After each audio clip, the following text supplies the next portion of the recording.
Merci beaucoup Bruno. C'était très informel. Ça me surprend toujours. Parce que moi je suis quelqu'un de très normatif, que ce soit comme ça, comme ça, comme ça. Et ce petit moment informel où on a vraiment été bénis. Merci beaucoup. Donc, et sa unité dans la diversité. merci, merci, merci. J'espère que vous avez passé une bonne semaine, chacun d'entre vous. Je sais qu'il y en a qui sont très seuls, il y en a qui passent par des moments très difficiles, par des moments de maladie. On a beaucoup de souffrances dans l'Église. Donc on a besoin de se tenir. Et pour ça, on a une chose qui est importante, c'est la réunion de prière du mercredi soir. C'est un moment unique dans l'Église où chacun peut être en communion avec les uns les autres et s'adresser à Dieu. Donc vraiment, vraiment, vraiment, c'est quelque chose qui m'a marqué parce que Bruno, ça m'a parlé ce matin et je me dis, cette communion dans la réunion de prière le mercredi, qu'est-ce qu'elle est nécessaire pour notre bien à tous. Donc je vous invite vraiment à vous connecter et à venir. Ce matin, je vais vous parler de quelque chose. Je pense que vous avez vu le titre, comme un voleur, donc vous devez vous imaginer.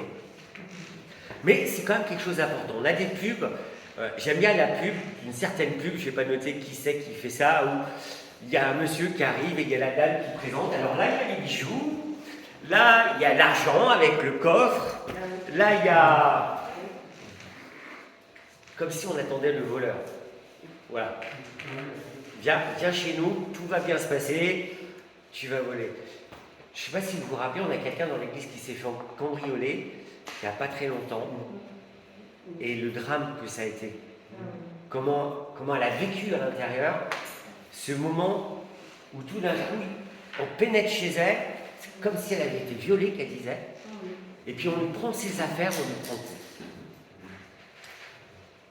Et vous savez, il y a un truc qui m'a interpellé. Alors, je ne sais pas combien de fois c'est dit dans le Nouveau Testament, mais c'est un truc incroyable. Le retour de Jésus est comparé à la venue d'un voleur dans la nuit. Le retour de Jésus comparé. Ah, il y a plein de passages qui emploient cette image. Matthieu 24, verset 43.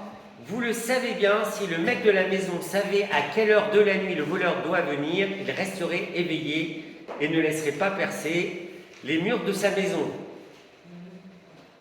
C'est pas la pub.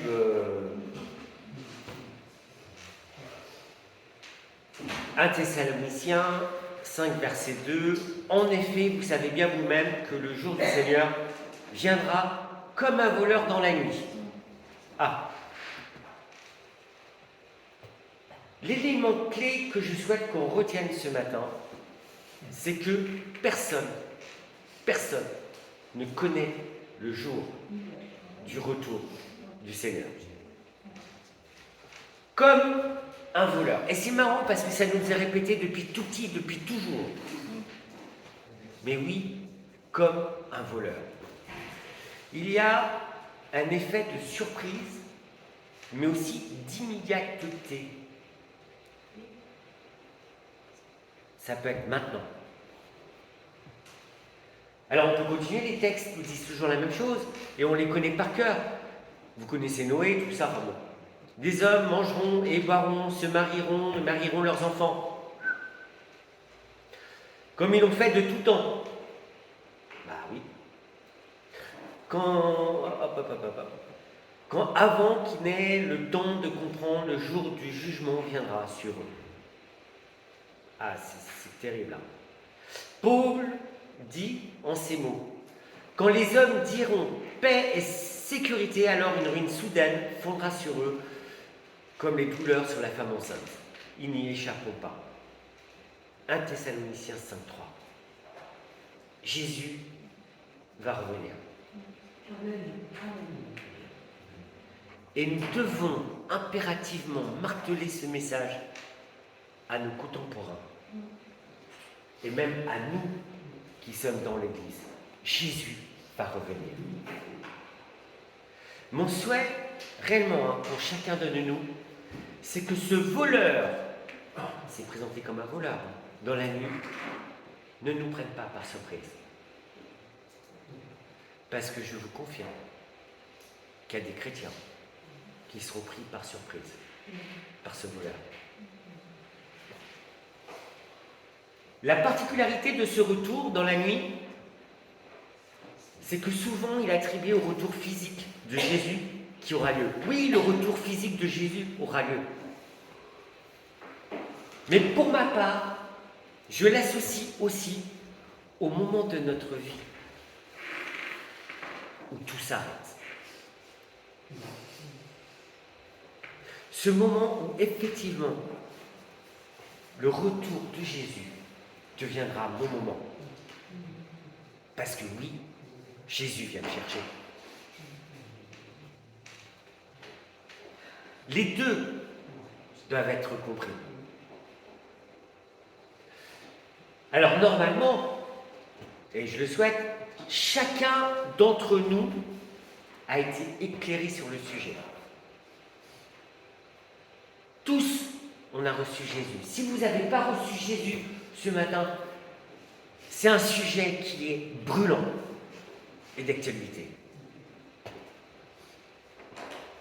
Et Paul s'adresse et dit, mais vous, frères et sœurs, vous n'êtes pas dans les ténèbres pour que ce jour vous surprenne comme un voleur. Mais s'il dit ça, c'est qu'il doit rappeler quelque chose. Il ne s'amuse pas à dire des choses comme ça. C'est un peu, pour tout d'un coup, il y a un petit sursaut. Mais oui, moi. Dans Thessaloniciens, il continue en disant « Seuls les enfants des ténèbres seront pris au dépourvu, tandis que nous sommes des enfants de lumière. » Est-ce que je suis un enfant de lumière? Ah, nous sommes des enfants de lumière et des enfants du jour. Nous ne sommes pas dans la nuit ni des ténèbres. Puis il continue en disant « Gloire à Dieu, qui ne nous a pas décidés à la colère, mais à la possession du salut par notre Seigneur Jésus-Christ. » On a une certitude quand même, qui est pas mal. Et pourtant, l'avertissement demeure quand même. Sinon, on ne le mettrait pas. J'ai sauté une page.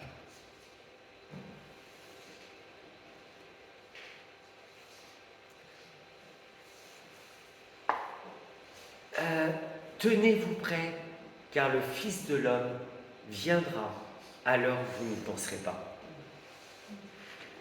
L'avertissement est là. Matthieu 24, verset 44. Je peux vous dire, les Juifs, ils attendaient le Messie, ils attendaient Jésus. Est-ce qu'il y en a un seul qui a reconnu Jésus et qui l'attendait? La question à laquelle vous et moi devons répondre aujourd'hui, mais aussi demain, et encore la semaine prochaine, et peut-être dans 10 ans, est: suis-je prêt? Suis-je prêt pour le retour du Seigneur? Super. Et pour ceux qui pensent que oui, je suis prêt, parce qu'il y en a beaucoup qui pensent oui, je suis prêt, des fois, il faut être honnête avec soi-même. Parce que, oui, on est prêt, mais on risque de baisser un peu la tête avec un petit oui. Vous savez pourquoi? Parce que la vie nous enveloppe facilement. Parce que pour certains, nous entendons ça depuis toujours. Il y a des chrétiens, ça fait 10 ans, qui sont dans l'église, 20 ans, 30 ans. Jésus revient. Et ça a perdu du sens. On n'a plus cette perception de vigilance. Jésus revient. On se dit oui, parce que je suis sauvé, on a la foi. Mais si Jésus revenait à un instant T, pour certains chrétiens, on pense que le temps ne presse pas. Et notre quotidien est vécu de manière ordinaire, avec nos affaires ordinaires et nos tracas ordinaires, sans la préparation de Jésus revient. Est-ce que Jésus est dans ton ordinaire? Est-ce que Jésus est dans mon ordinaire?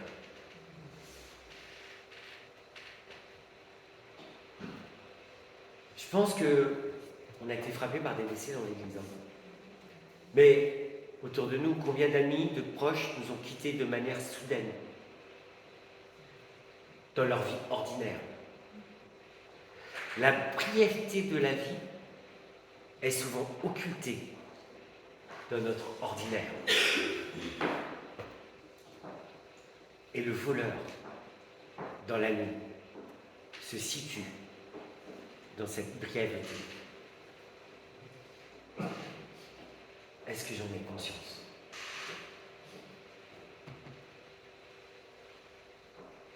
Même pour nous qui sommes fidèles, parce que je suis certain que chacun d'entre nous est fidèle.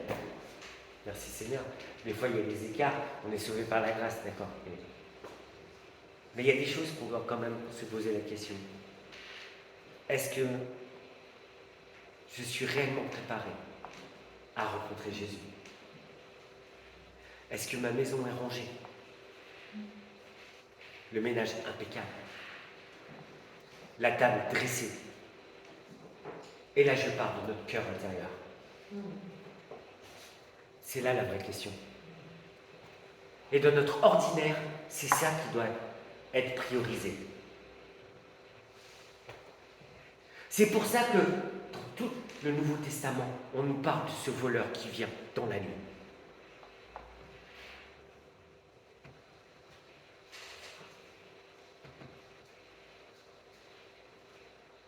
Je connais les réponses de mais. Oui, mais. Parce que souvent je discute avec beaucoup. Je suis sauvé parce que j'ai accepté Jésus. Je vais accepter au jugement. La réalité, c'est que non. Le jugement va commencer par nous-mêmes, les chrétiens.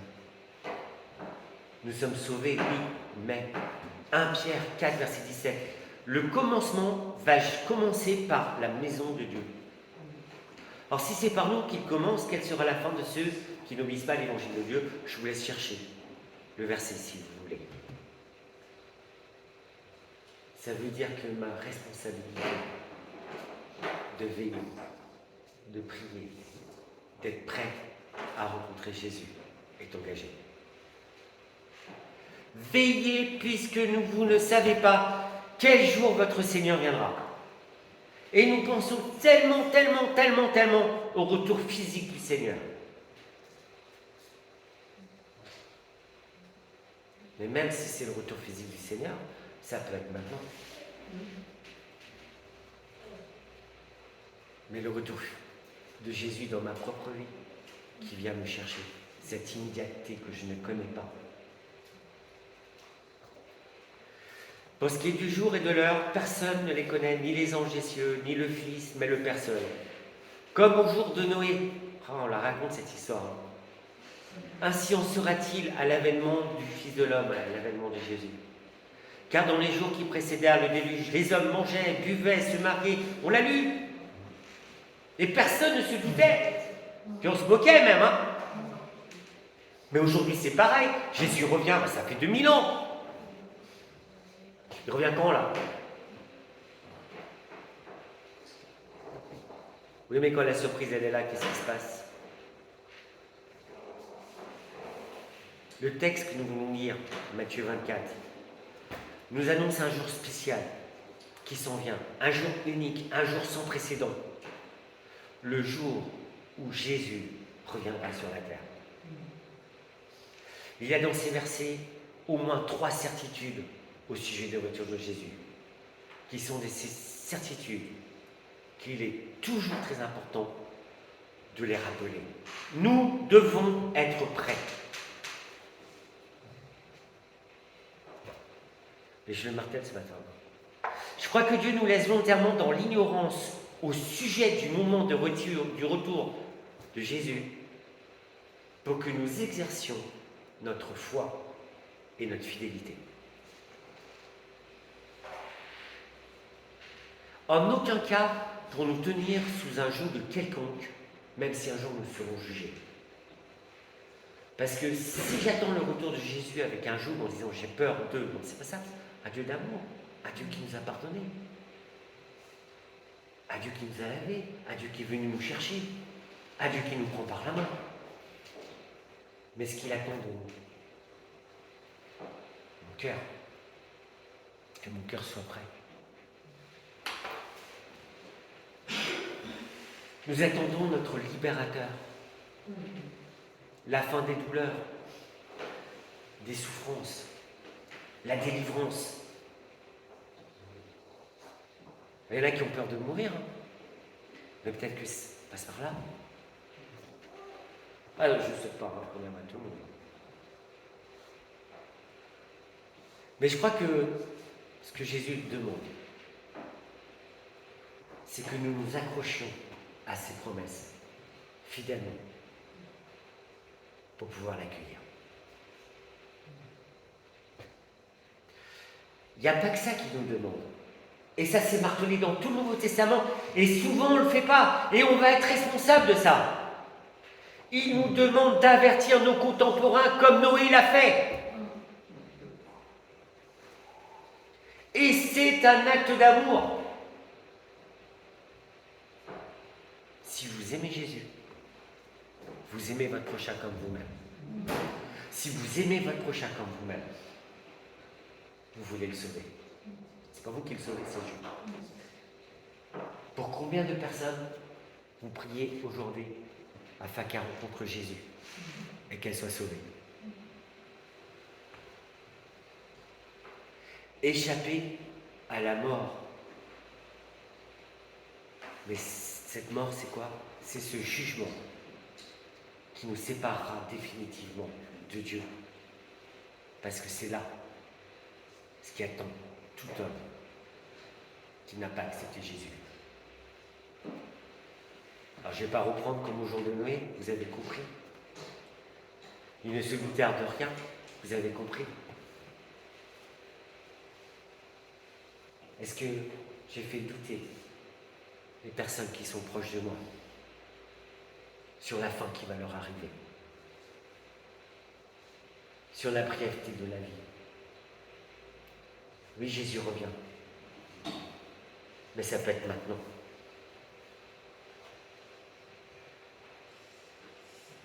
Je crois que même si nous sommes dans notre train-train quotidien,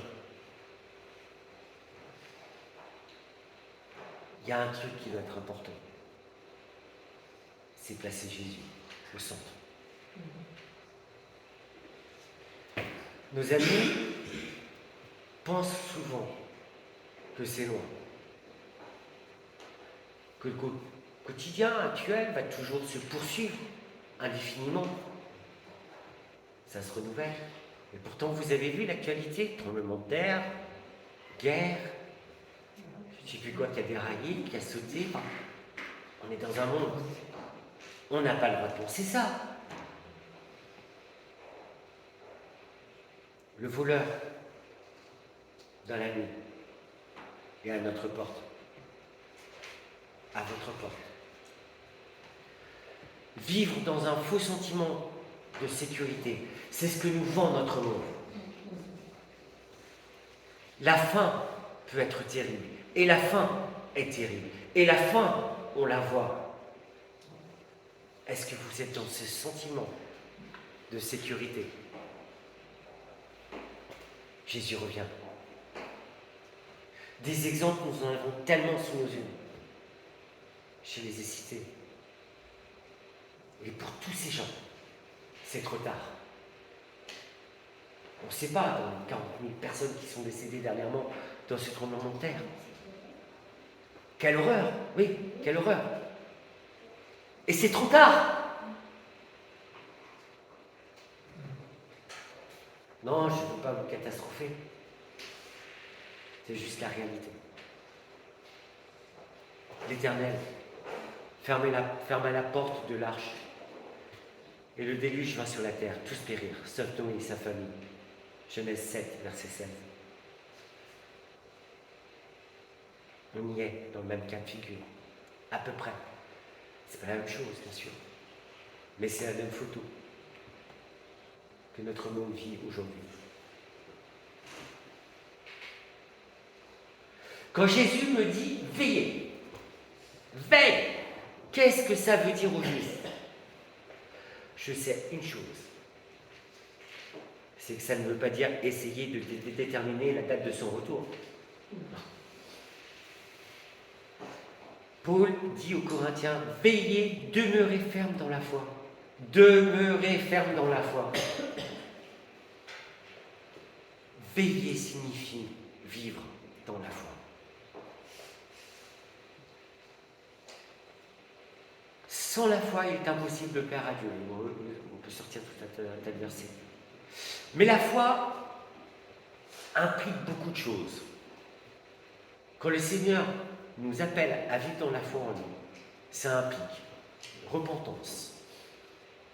Ça implique assurance que mes péchés sont pardonnés. Ça implique une relation établie dans l'amour de Dieu pour chacun d'entre nous. Est-ce que vous êtes dans ce cadre-là? Si vous n'êtes pas dans ce cadre-là, il est temps de vous poser la bonne question. Vous savez vous-même que le jour du Seigneur viendra comme un voleur dans la nuit. Je reprends toujours ces deux passages. Vous n'êtes pas dans les ténèbres. Pas dans les ténèbres, là. Ce jour vous surprendra comme un voleur. Veillons, soyons sobres, revêtons la cuirasse de l'amour. Veiller implique une obéissance. Veiller implique rechercher la volonté de Dieu. Veiller implique la sanctification. Veiller implique aimer Dieu de tout son cœur et de toute son âme.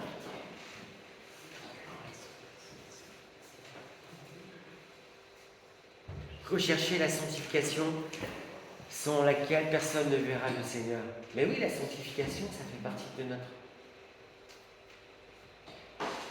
Si nous ne recherchions pas Dieu de tout notre cœur, si nous ne faisons aucun effort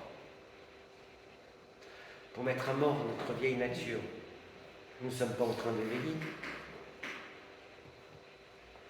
Je pense que le jugement dernier peut entrer chez nous de nuit, comme un voleur, pendant notre sommeil. L'immédiateté avec laquelle Dieu peut faire irruption de notre vie sur terre nous donne et nous montre l'importance de nous tenir éveillés. Dieu peut arriver immédiatement, maintenant. J'ai relevé une phrase. Nous n'avons pas de temps. Pas de temps. Mais par contre, nous avons un certain délai. Nous n'avons pas de temps, juste un délai. Ce délai nous est donné pour nous mettre en règle avec Dieu. Ça nous est donné pour que nous puissions avertir nos contemporains. Un petit délai. Et les heures sont comptées. Et ces heures, elles ne nous appartiennent pas. La vie que nous vivons ici maintenant, je vais marteler ça, est celle de la présence de Dieu. Aujourd'hui, c'est maintenant le moment de vivre dans la présence de Dieu. Pour être prêt quand il reviendra.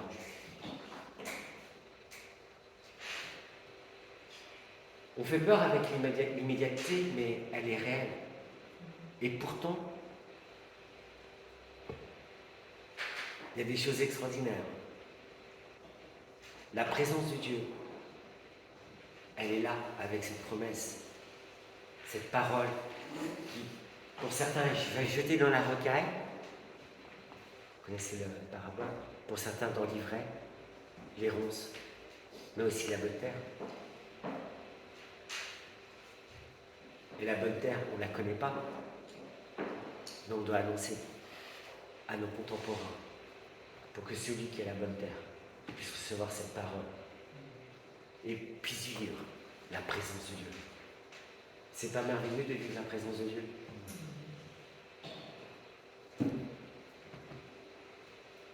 Ce temps nous est donné actuellement pour vivre pleinement et en toute confiance le retour du Seigneur.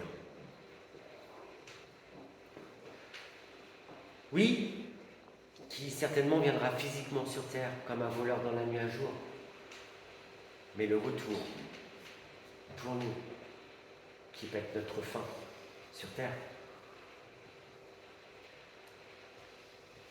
Je souhaite et je veux pour chacun d'entre nous que personne ne puisse être surpris ou se faire surprendre dans son sommeil, ici même ou ailleurs. Si tu ne veilles pas, je viendrai comme un voleur et tu ne pourras savoir à quelle heure je viendrai te surprendre. Apocalypse 3, verset 3. Le retour de Jésus, imagé de manière violente, parce que c'est violent et effrayante, avec cette histoire de voleur. Du commencement jusqu'à la fin du Nouveau Testament, c'est martelé. Ce voleur qui entre par effraction comme un voleur de la nuit est là pour nous faire prendre conscience que le retour de Jésus ne réside pas dans une question de date, de jour, mais que ce retour réside essentiellement dans notre relation avec Dieu, parce que notre vie doit être centrée sur Dieu. Il doit être notre priorité.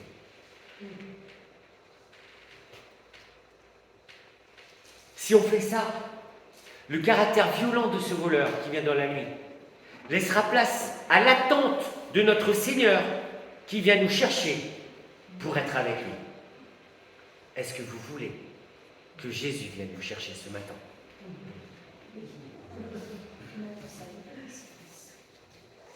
Amen.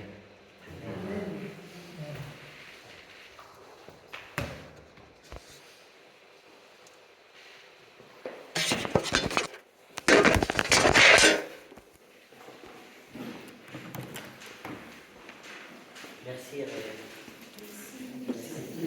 C'est de la répétition. On répète que ce que dit la Bible. Ça fait du bien d'entendre ça. Ah bon, je sais pas.